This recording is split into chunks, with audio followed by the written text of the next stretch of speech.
திருச்சி இந்திரா கணேசன் நிறுவனத்தில் நடைபெறும் கிறிஸ்துமஸ் கொண்டாட்டத்தில் ரொட்டேரியன் டாக்டர் கே ஸ்ரீனிவாசன் கலந்து கொண்டு சிறப்பிக்கிறார்.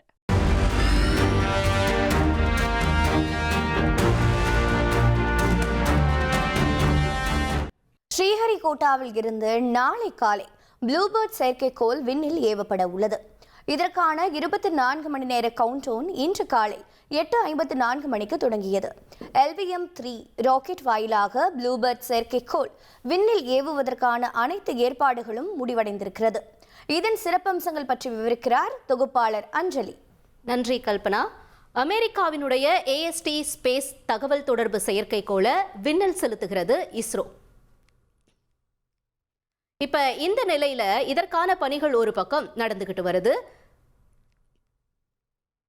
அதாவது நம்ம இந்த செயற்கைக்கோள் பத்தி பார்க்கறதுக்கு முன்னாடி ஏற்கனவே பார்த்தோம்னா எலான் மஸ்க்கு சொந்தமான ஸ்டார்லிங்க் அப்படிங்கிற நிறுவனம் செயற்கைக்கோள் மூலமா தடையில்லா இணைய சேவையை வழங்கிட்டு வருது. குறிப்பா கிராமப்புற பகுதிகள், மலைப்பகுதிகளில் செயற்கைக்கோள் மூலமா இணைய சேவையை வழங்கிட்டு வராங்க. அது மாதிரி தான் இப்ப இந்த அமெரிக்காவினுடைய டெக்சாஸ் மெரிலாண்ட் தளமா கொண்ட AST ஸ்பேஸ் தகவல் தொடர்பு நிறுவனமும் ஸ்மார்ட் போன்களுக்கு தடையில்லா இணைய சேவையை வழங்குற முயற்சியில ஈடுபட்டு இருக்காங்க. AST ஸ்பேஸ் தகவல் தொடர்பு நிறுவனம் ப்ளூபேர்ட் 6 செயற்கைக்கோளை இந்தியாவினுடைய பாகுபலி அப்படின்னு சொல்லப்படுற LVM-3M6 ராக்கெட் மூலமா விண்ணில செலுத்த இருக்கு. இது தொடர்பா AST ஸ்பேஸ் தகவல் தொடர்பு ப்ளூபேர்ட் 6 செயற்கைக்கோள் எப்ப ஏவப்படுது அப்படின்ற தகவலையும் நம்ம பார்த்துடலாம்.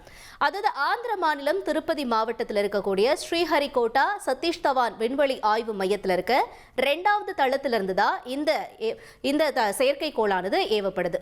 அதாவது டிசம்பர் 24 காலை 8:54 மணிக்கு இது ஏவப்படுது. அதற்கான 24 மணி நேர கவுண்டவுனும் இன்னைக்கு தொடங்கிட்டாங்க. அதாவது இன்னைக்கு காலையில 8:54 மணிக்கு தொடங்கியிருந்தாங்க. ராக்கெட் ஏவும் காலங்களில் அசம்பாவிதங்களை தவிர்க்கிற பொருட்டா ஏற்கனவே கடல் பகுதியில் இருக்கக்கூடிய மீனவர்களுக்கும் அவங்களுக்கு எச்சரிக்கை எல்லாமே கொடுத்திருக்காங்க. அதன்படி நாளைக்கு பழவேற்காடு பகுதி மீனவர்கள் யாரும் கடலுக்கு செல்ல வேணாம் அப்படின்னும், திருவள்ளூர் மாவட்ட மீனவர்களும் கடலுக்கு செல்ல வேணாம் அப்படிங்கிற அறிவிப்பும் ஒரு பக்கம் கொடுக்கப்பட்டிருக்கு. இன்னொரு பக்கம் பார்த்தோம்னா இதற்கான ஏற்பாடுகள், ராக்கெட் அனுப்புறதுக்கான ஏற்பாடுகள்லாம் ஒரு பக்கமா ரொம்ப மும்முரமா நடந்துகிட்டு வருது. சரி, இப்ப இந்த அமெரிக்காவினுடைய ப்ளூபேர்ட் செயற்கைக்கோள் இருக்கு இல்லையா, இதை பத்தின சிறப்புகளை பார்க்கலாம். இது சுமார் எவ்வளவு எடை கொண்டது அப்படின்னா கிட்டத்தட்ட 6500 கிலோ எடை கொண்டது அப்படின்னு சொல்லப்படுது. இது செல்போன் கோபுரங்கள் இல்லாம ஸ்மார்ட் போன்களுக்கு நேரடி மொபைல் இணையத்தை வழங்கும் அப்படிங்கிறதுனால தான் இந்த செயற்கைக்கோளை ஏவுறாங்க. இது 6500 கிலோ எடை கொண்டது இல்லையா, அதனால இந்தியாவினுடைய பாகுபலின்னு சொல்லப்படுற LVM-3 ராக்கெட் மூலமா குறைந்த பூமி சுற்றுப்பாதையில ஏவ தயாரா இருக்கு. LVM-3 இந்தியாவினுடைய கேட், சந்திரயான் 2, அப்புறம் சந்திரயான் 3 ஆகியவற்றெல்லாம் ஏவி இருக்கு அப்படிங்கிறதையும் இங்க நம்ம குறிப்பிடத்தக்க விஷயமா பார்க்கணும். சரி, இந்த ப்ளூபேர்ட் செயற்கைக்கோள் விண்ணில ஏவுறது மூலமா என்ன பயன் கிடைக்கும் அப்படின்னு கேட்டா, தொலைதூர பகுதிகளுக்கு தொலைபேசி இணைப்பை வழங்க முடியும்னு சொல்லப்படுது. 5G இணையதள சேவைகளை இன்னும் விரைவா தடையில்லாம வழங்க உதவும் அப்படின்னு சொல்லப்படுது.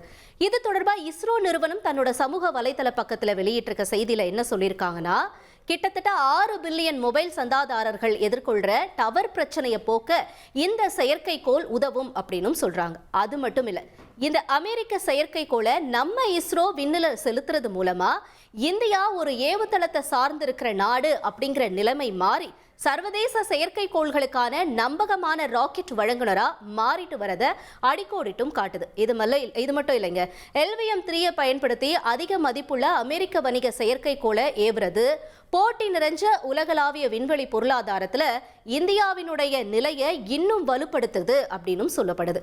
ஏவுதள திறன்கள்ல இந்தியா வளர்ந்து வரக்கூடிய நம்பிக்கையும் இது காட்டுது அப்படின்னு தான் சொல்லணும்.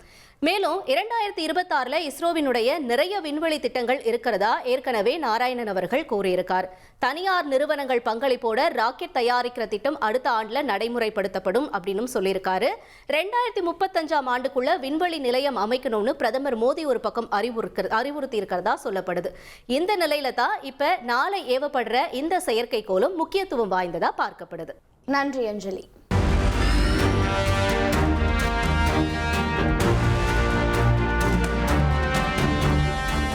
திருச்சி இந்திரா கணேசன் நிறுவனத்தில் நடைபெறும் கிறிஸ்துமஸ் கொண்டாட்டத்தில் ரொட்டேரியன் டாக்டர் கே ஸ்ரீனிவாசன் கலந்து கொண்டு சிறப்பிக்கிறார்.